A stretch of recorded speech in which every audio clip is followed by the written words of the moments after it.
Buenos días.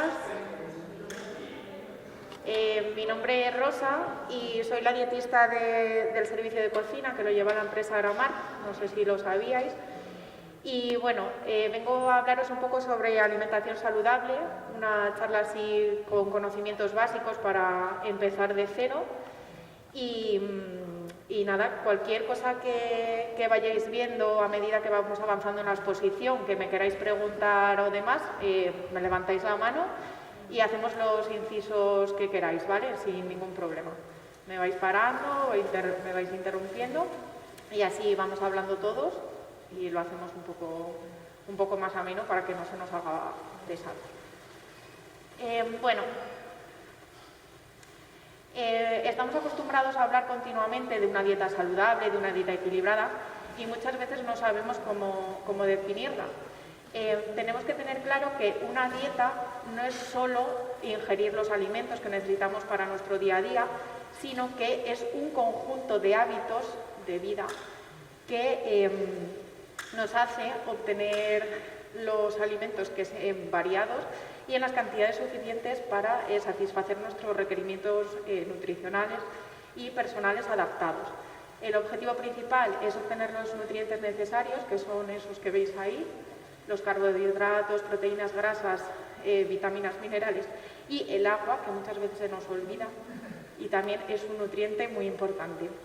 Y luego, otro de los objetivos también de llevar una dieta saludable y equilibrada es evitar enfermedades relacionadas con la alimentación, como por ejemplo la diabetes, el colesterol, la hipertensión, todas estas cosas que están también muy de moda y que muchas veces asociamos únicamente con tomar fármacos y no sabemos que controlando la alimentación se pueden paliar muchos de estos problemas. Bueno. Como os decía, los nutrientes esenciales se clasifican básicamente en 4 grupos. Hidratos de carbono, que es la fuente principal de energía en nuestro organismo y se distinguen 2 tipos, los azúcares simples y los azúcares complejos. ¿Qué diferencia hay principalmente entre ellos? Pues que los azúcares simples nos proporcionan energía de forma rápida. ¿Esto qué consecuencia tiene? Que nosotros utilizamos la energía muy rápidamente y al cabo de poco tiempo tenemos hambre otra vez. ¿Qué pasa? Por ejemplo, cuando nos comemos un trozo de chocolate. Nos comemos un trozo de chocolate y no podemos parar de comer. ¿Por qué? Porque ese azúcar se empieza a consumir rápidamente y nuestro organismo nos dice más chocolate, más chocolate, más chocolate. En el caso de los hidratos de carbono complejos, por ejemplo, la fruta, lo que nos hace es que a medida que la comemos se va liberando la energía más despacio en el tiempo y lo que genera es una sensación de saciedad. ¿Qué pasa? Es menos apetecible comernos una manzana que un trozo de chocolate o, por ejemplo, un zumo de fruta. Es lo que os cuento. En el caso de, por ejemplo, bebernos un zumo, la absorción es muy rápida, tenemos energía muy rápida, pero a medida que pasa el tiempo necesitamos más zumo, más zumo, más zumo. En el caso de que nos comemos Perdón, que se me está pegando. En el caso de comernos una manzana, la liberación es más lenta y lo que hacemos es que tengamos menos hambre en un tiempo más prolongado. Luego, en el caso de las proteínas, son fundamentales para nuestra supervivencia, ya que forman parte de los músculos y nuestros órganos vitales principales y aportan la estabilidad corporal. Luego, en el caso de los lípidos, muchas veces al hablar de lípidos o de grasas entendemos que es un grupo de alimentos malos. Esto no es así, es esencial para la vida porque forman parte de nuestras células y son el principal almacén de energía que tenemos en nuestro cuerpo. La eliminación de los lípidos no debe ser completa en la dieta porque, como os digo, es esencial, ¿vale? Sí que es verdad que hay 2 tipos de grasas, que son las grasas saturadas, que se conocen como grasas malas habitualmente, pero son esenciales. Siempre nos inculcan que es malo comer mantequilla, es malo comer embutido, pero todo ello en raciones moderadas es esencial para nuestro organismo.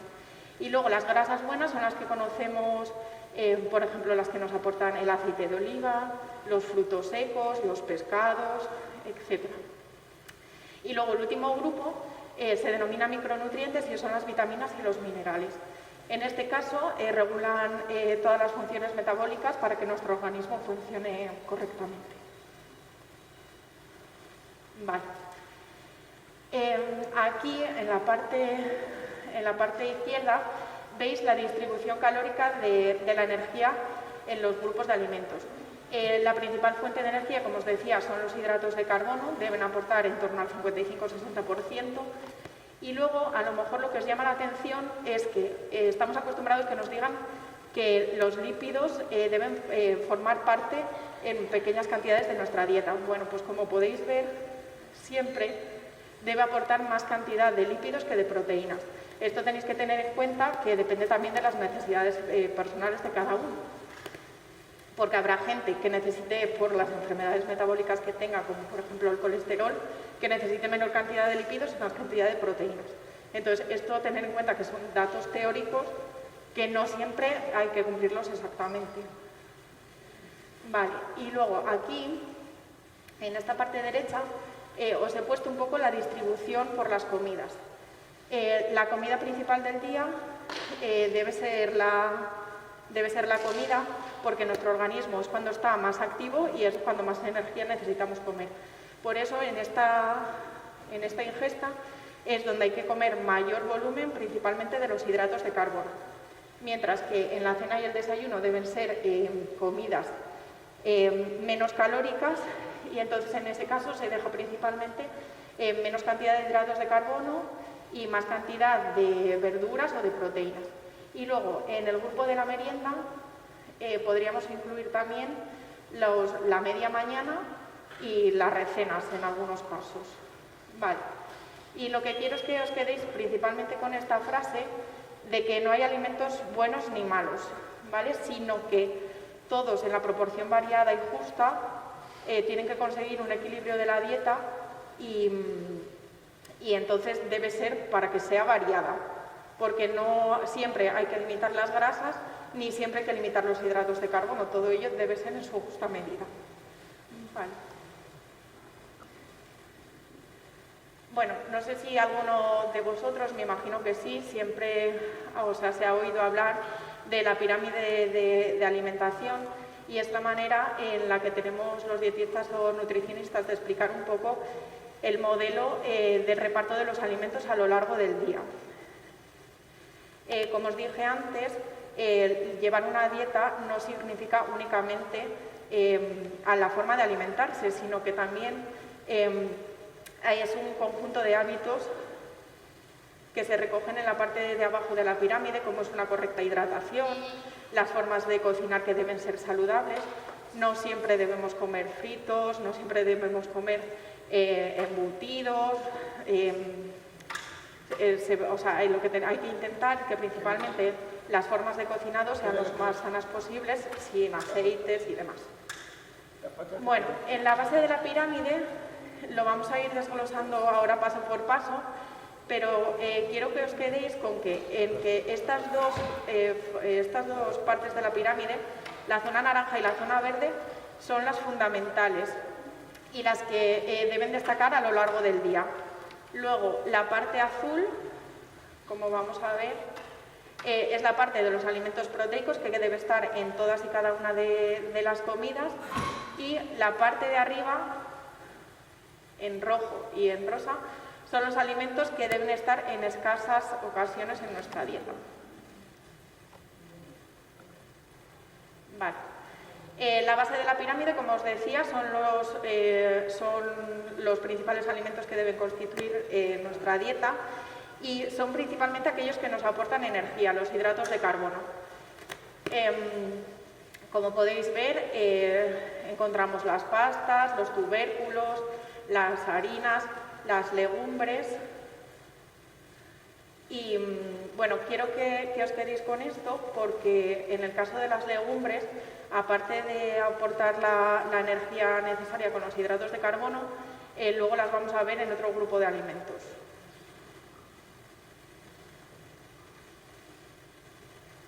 Vale. La segunda fase de la pirámide son las frutas, las verduras y las hortalizas. que nos aportan principalmente el grupo de los micronutrientes, las vitaminas y los minerales. No obstante, estas vitaminas y minerales también se encuentran en el resto de los grupos de alimentos. Lo que pasa que hay algunas que únicamente se encuentran en las verduras y las frutas, ¿vale? Por eso es obligatorio que la mayor parte de la dieta esté constituida por la verdura y por la fruta, ¿vale? Porque son vitaminas y minerales esenciales que solo se encuentran en este grupo. Luego la fibra también, necesaria para las digestiones, y luego un dato muy importante es la cantidad de agua que nos aporta. Muchas veces la limitación del agua que tenemos puede suplirse por el consumo de las frutas. Y luego también en este grupo estaría el aceite de oliva virgen extra, porque bueno, como sabéis, afortunadamente en España somos principales productores y tenemos una fuente muy buena de grasa saludable a partir del aceite. Vale, luego el tercer grupo sería los alimentos proteicos y encontramos diferentes grupos. Los lácteos, que deben ser principalmente desnatados para evitar el aporte excesivo de grasa, y encontramos todas sus formas, pues la leche, los quesos, los yogures. Luego los pescados, que es importante que tengáis en cuenta que no solo hay que comer el pescado blanco, sino que es fundamental, por algunas de las grasas que nos aportan, los pescados azules, como por ejemplo el salmón. Luego, los huevos, que los huevos, la ventaja que tienen es que tienen una proteína de alta calidad y todos los aminoácidos que son necesarios para nuestro organismo vienen aportados por la proteína de los huevos. Entonces, muchas veces, cuando necesitamos suplir las necesidades de proteína, se puede utilizar la clara de huevo y entonces sería esencial y no necesitaríamos otro complemento, ¿vale? Luego, en este grupo también encontramos las carnes blancas y las magras, el pollo, el conejo, el pavo, y luego también, que a la gente le hace mucha gracia, el cerdo lo tenemos como bajo, o sea, no sé cómo decirlo, no le tenemos mucho aprecio porque siempre nos han dicho que el cerdo es malo. Vale, hay algunas partes del cerdo, como por ejemplo el lomo y el solomillo, que son carnes magras. Entonces, no siempre tenemos que decir, no, el cerdo no se puede comer porque solo me aporta grasas saturadas, los embutidos y demás. Entonces hay que tener en cuenta que, por ejemplo, el lomo y el solomillo del cerdo estarían incluidas dentro de este grupo, por lo que podríamos consumirlas de forma continua. Vale, lo que os decía aquí, las legumbres están incluidas también en este grupo, porque aparte de las legumbres, aparte de aportarnos la energía necesaria, también tienen un alto contenido en proteínas. ¿Vale? Entonces, por ejemplo, es muy importante cuando se comen las legumbres también combinarlas con otras frutas y tubérculos para conseguir la proteína completa. Vale, y luego también encontraríamos en este grupo los frutos secos, que muchas veces también nos han inculcado, sin mucho sentido, que comer frutos secos no es saludable. Como todo, es saludable en nuestra justa medida. Los frutos secos aportan ácidos grasos que son esenciales para el funcionamiento del organismo y solo se encuentran en ellos, como por ejemplo los poliinsaturados. Vale. Y luego, bueno, como os había dicho, estos tres grupos de alimentos, estos tres grupos de la pirámide son los esenciales y los que debemos consumir de forma diaria.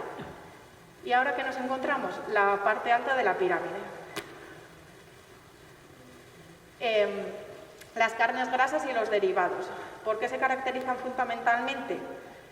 Porque tienen alto contenido en grasas saturadas, que son las principales perjudiciales para nuestra salud y pueden provocar enfermedades cardiovasculares, como por ejemplo el colesterol, los triglicéridos.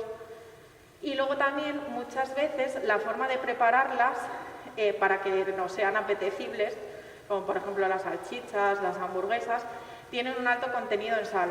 Entonces, por eso tampoco son muy recomendables.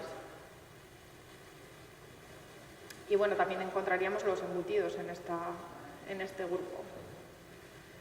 Y la punta de la pirámide, que es lo que más nos llama la atención, lo que más nos apetece y que nos aporta energía de forma rápida, pero que un consumo excesivo es perjudicial para nuestra salud, serían los dulces, la bollería, las salsas de las ensaladas, los snacks, las gominolas, los fritos, las croquetas, los sanjacobos, todo lo rico, para nuestra desgracia, está en este pico de la pirámide. Entonces, este consumo de este tipo de alimentos debería estar restringido y como mucho, comerlo 1 o 2 veces a la semana.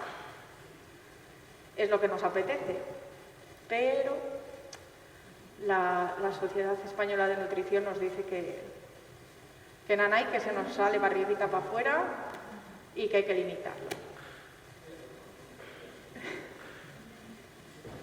Vale, y aquí os he puesto, que en esta parte quiero que me ayudéis un poco, os he puesto ejemplos de algunos de los menús que tenemos aquí en el centro, ¿vale? Para que nos ayude, para que vosotros mismos seáis conscientes de cómo clasificar los alimentos y las preparaciones que se hacen en cada uno de los grupos.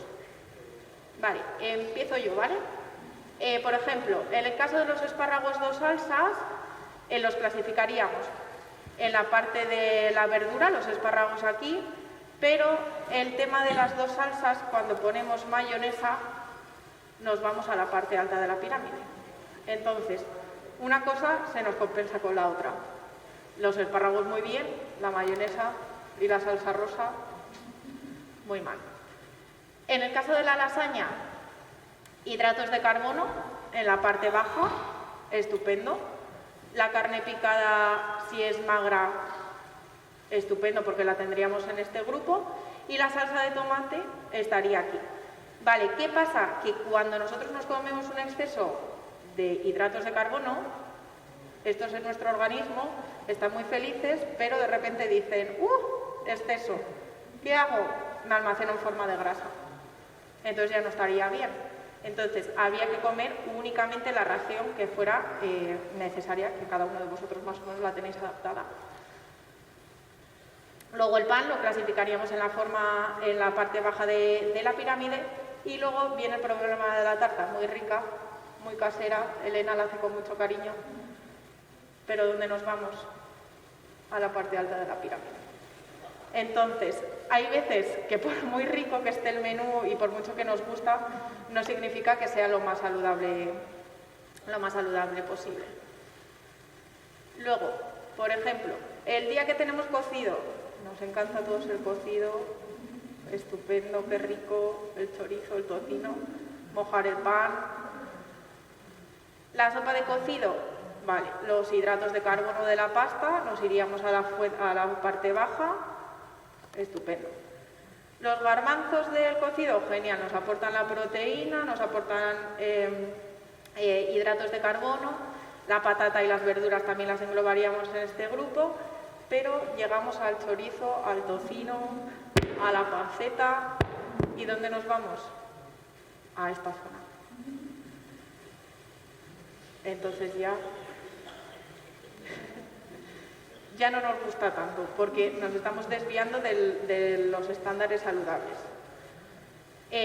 Bueno, como en este caso el pan y la fruta estarían dentro de este grupo de alimentos y no tendríamos ningún problema, porque sería perfecto, variado y diario. Entonces el problema aquí lo tendríamos en el caso de los embutidos.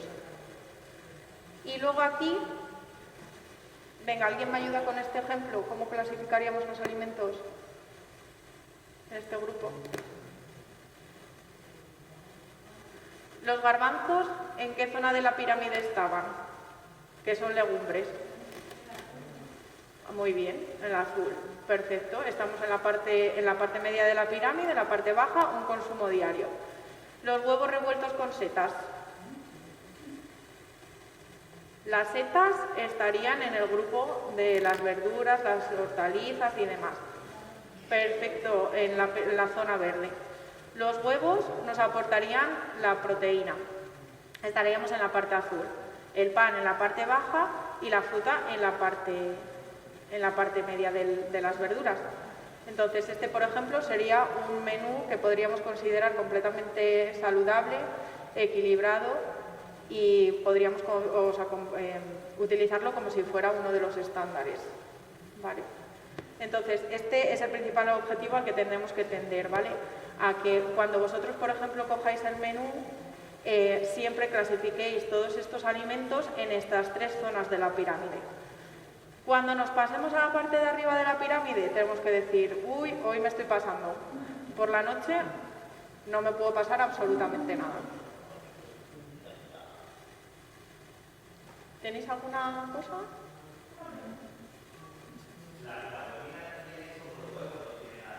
Sí. La huevina es exactamente un huevo batido. Lo único, el tratamiento que se utiliza es el tema de la pasteurización para evitar que las bacterias proliferen. Pero, la huevina es un huevo batido. ¿La huevina en polvo?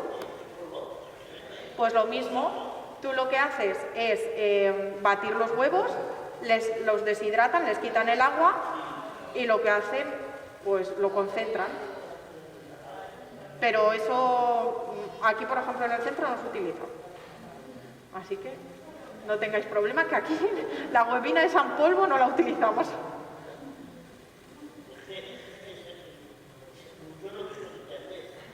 Que lo buscas en internet. Ya, pero hay que tener muchas veces cuidado en lo que se busca en internet, porque no todo lo que nos pone internet es verdad.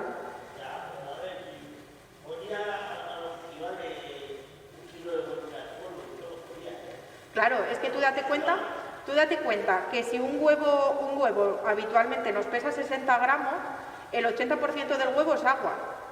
Tú imagínate, nos quedan de 100 gramos, 40 gramos solo de polvo en seco. O sea, que sería esto. Si tú coges 1 kilo, imagínate, 1 kilo equivale a lo mejor a 8 kilos de huevo. Imagínate. Pues mira, pues 8 docenas son 96 huevos. Así que imagínate. Dime.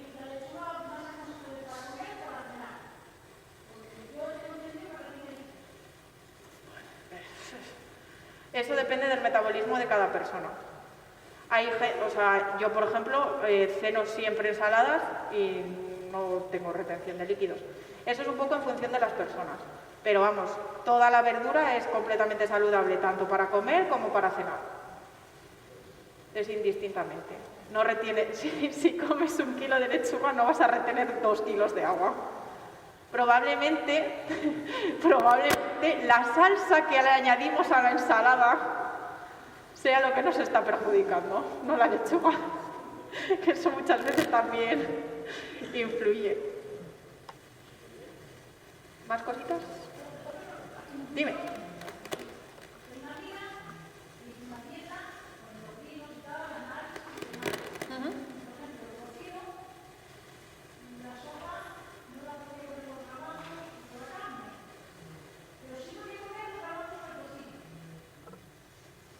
Vale, eso muchas veces es por el tema de la complementación.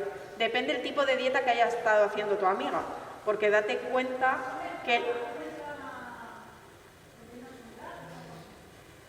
en el caso, por ejemplo, de los garbanzos te aporta tanto proteína como hidratos. Lo que pasa que al comer el tocino tendría que comer una parte mínima, porque date cuenta que el tocino es todo grasa saturada y eso tendría que tenerlo muy limitado. Me parece raro que la dejaran comer tocino.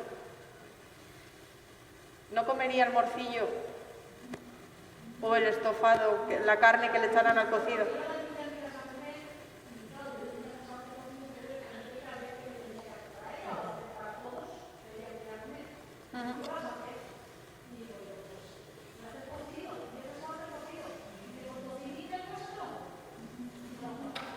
Ah, claro, espérate, porque a lo mejor te había engañado y solo quería el tocino porque era lo que le gustaba.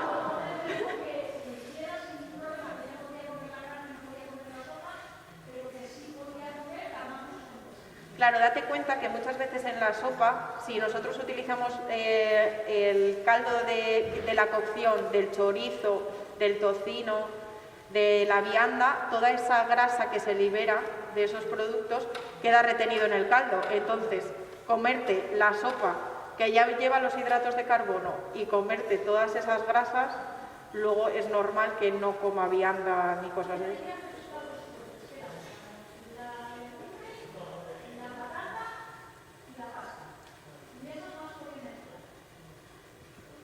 Pero me imagino que sea por eso, porque las tendría divididas. O sea, es lo que os estoy diciendo, que si, por ejemplo, es lo que os dije, ¿no? Las comidas principales del día, que es la comida, es cuando tendría la concentración probablemente de esos hidratos de carbono.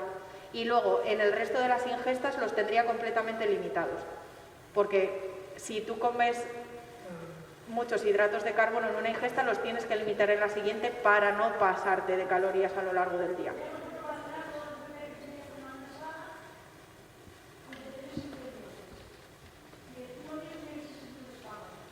Que tendría que ser siempre el espárrago. Pues mira, ahí el espárrago es muy diurético y lo que te hace es eliminar los líquidos. Para el tema de la retención de líquidos viene muy bien porque es diurético.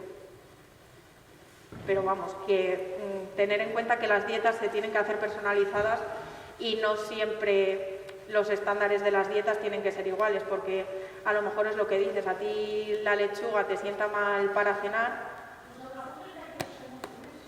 Claro, pero porque estaría adaptada para cada persona, o sea, estaría adaptada para ella. Porque a mí, por ejemplo, a lo mejor si me como los garbanzos y el chorizo, no me sienta igual de bien que te puede sentar a ti. Cada persona, al final, el metabolismo de cada persona es distinto y hay que personalizar mucho las dietas. Perfecto. Pues mira, los garbanzos te aportan la proteína, los hidratos de carbono y el repollo te aporta todas las vitaminas, minerales. Pues perfecto. Me la apunto a comer contigo. ¿Más cosillas?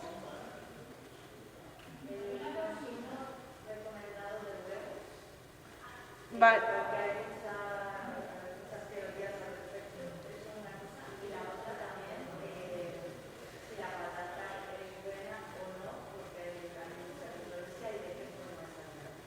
Vale, el tema del huevo, como bien dices, hay muchísima controversia y es muy cambiante a lo largo de los años, ¿vale? A medida que van realizando estudios, se va viendo que el consumo que teníamos antes tan limitado de 2 huevos a la semana no tiene mucho sentido, porque, por lo que os digo, la proteína que nos aporta el huevo, la clara principalmente, es esencial. Entonces, aporta todos los aminoácidos que son esenciales para nuestro organismo. Entonces, ahora esa tendencia se está aumentando y se permiten hasta 4 huevos a la semana. O sea, 4 ingestas de huevo, que en la ración pues serían 2 huevos cada vez. Y sí, serían 4 raciones.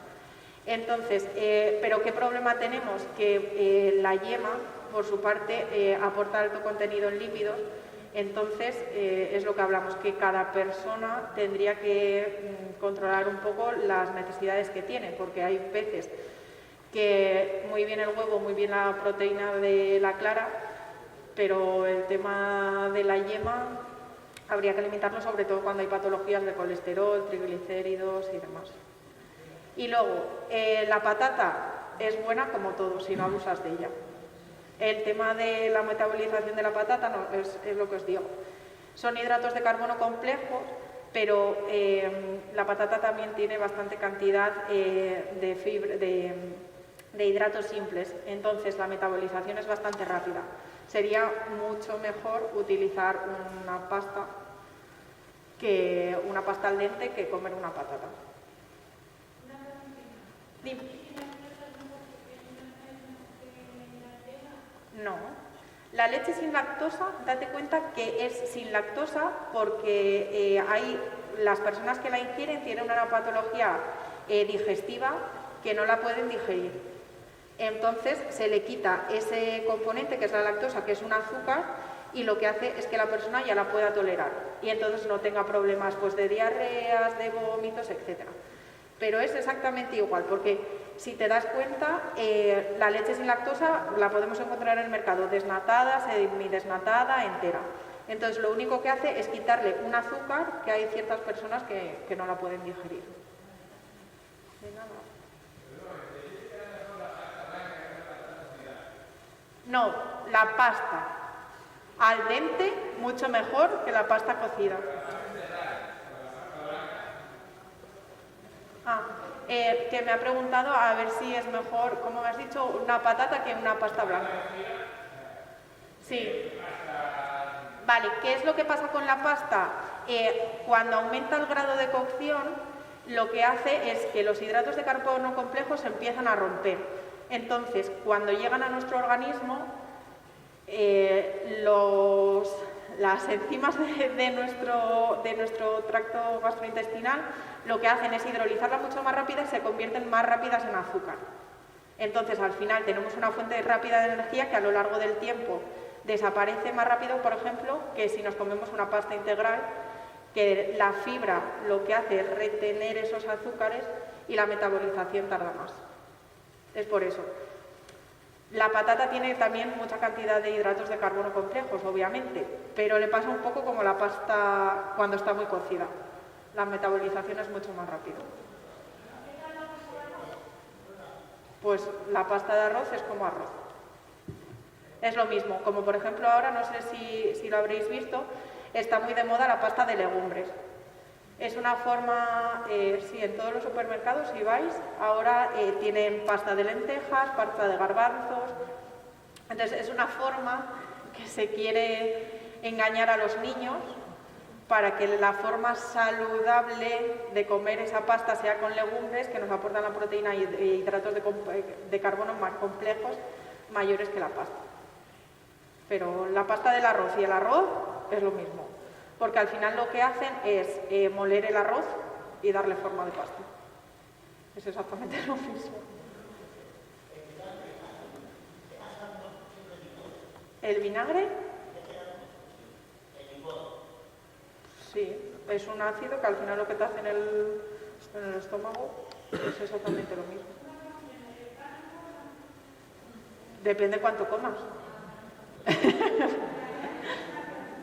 Claro, es que es como todo. No los alimentos, que es lo que os decía antes, que no los alimentos son buenos y malos, sino que depende un poco de la cantidad. Si nosotros nos comemos 20 gramos de pan todos los días, no nos va a pasar nada. Si nos comemos 200 gramos de pan por exceso, pues ahí sí que vamos a tener un problema.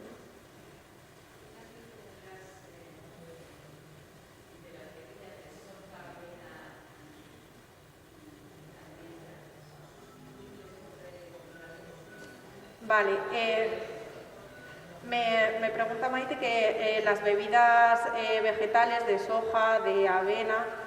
A ver, al final daros cuenta que para hacer este tipo de bebidas lo que se hace es moler los granos y las legumbres, y lo que se hace es una liberación de las grasas y los azúcares, y no estamos tomando los granos integrales. Es decir, que la fibra desaparece y lo que nosotros nos estamos bebiendo es azúcar y grasa. Entonces, la cantidad de proteína que tienen esas bebidas es nula. Entonces, no sería recomendable sustituirla por un lácteo a la hora de proteínas, claro. Por ejemplo, en el caso de la gente que tiene alergias a la proteína de la leche, pues es el sustitutivo que se les da. Porque muchas de esas bebidas que hay vegetales en el mercado, si os habéis fijado, son enriquecidas. Se ponen alto contenido en proteína porque la suplementan, porque es que al final esa molienda lo que nos da como resultado es azúcares y grasa. Entonces no se debería sustituir por un lácteo. Es más calórico.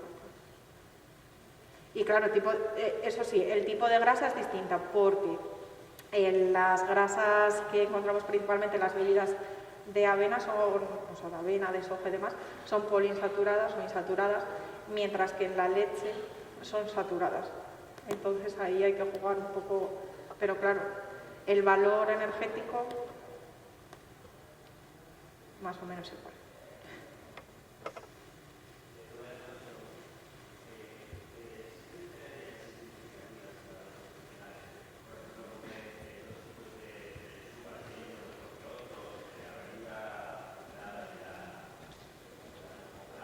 Espera, que me voy a acercar porque no te oigo bien.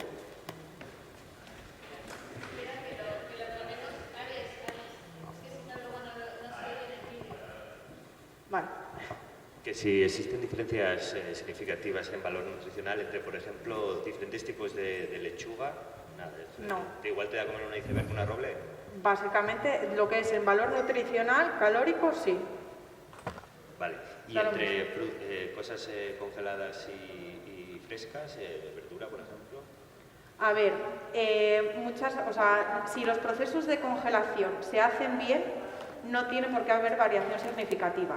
En esos casos, muchas veces lo que se hace es, si los procesos de congelación, las verduras empiezan a perder el agua, o las frutas, que también ahora está muy de moda, los arándanos y todas estas congeladas, lo que pasa es que el agua de descongelación lo que suele arrastrar es las vitaminas hidrosolubles. Hay dos tipos de vitaminas, que son las liposolubles, que se encuentran en las grasas, y las vitaminas hidrosolubles, que se encuentran, como su nombre indica, en el agua.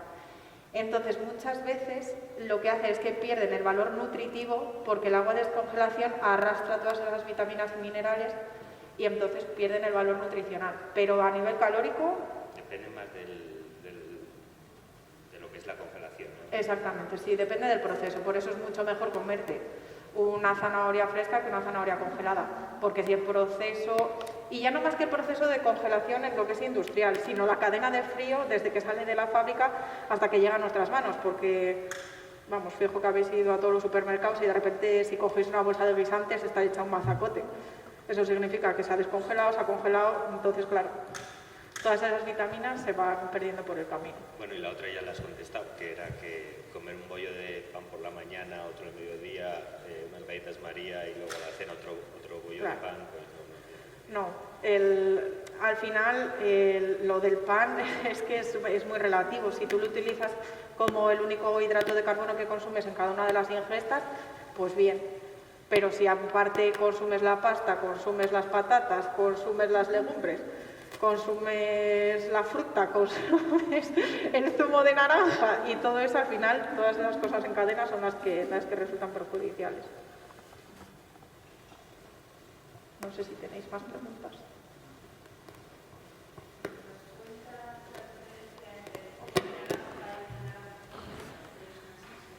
Vale, sí. Vale, lo cojo yo. Gracias. Me dice que cuál es la principal diferencia entre el zumo de naranja y una naranja. Vale, es lo que os contaba, ¿vale? Una naranja tiene un alto contenido en fibra, que lo que hace es que esa fibra, imaginaros que son unas moléculas así, ¿vale? Y lo que hace es que en su interior están los azúcares retenidos. Entonces esa fibra lo que hace es que dice, azúcar, ¿dónde vas? Te quedas aquí. Entonces, cuando nosotros exprimimos una naranja, lo que hace que esa fibra, al exprimirla, hace ¡pum! Y entonces esos azúcares se liberan y nuestro organismo dice, ¿qué de azúcar tengo aquí? ¿Qué rápido lo voy a utilizar? Me voy a poner morado. Entonces, la diferencia principal es que el zumo nos aporta muchas más calorías que una naranja en el mismo volumen, porque los azúcares los tenemos disponibles y de la otra manera la fibra lo que hace es retener esos azúcares y la metabolización es más lenta. Engorda menos, claro. Obviamente. Yo, por ejemplo, para vegetariana, como copos de avena. ¿Qué proceso lleva eso que a lo mejor no se hace tan saludable? Como yo creo. No, los copos de avena, lo bueno que tienen los copos de avena, sí, los copos es los granos de avena que se encuentran únicamente prensados. Y lo que hace es que nuestra digestión es más fácil porque hidroliza una parte de la fibra insoluble, pero no nos deja disponer, porque las células de la fibra siguen así, y no nos dejan los azúcares libres por ahí. Claro, ¿qué pasa si esa fibra, si esos copos de avena los moliéramos completamente? Pues que ahí los azúcares estarían más disponibles y ya no serían tan buenos. O sea que los copos de avena muy bien. Muy bien. Muy saludables, mucho mejor que una galleta.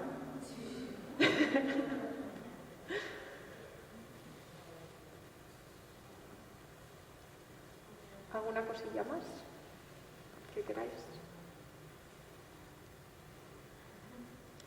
Vale, pues nada, ya estaría. Muchas gracias.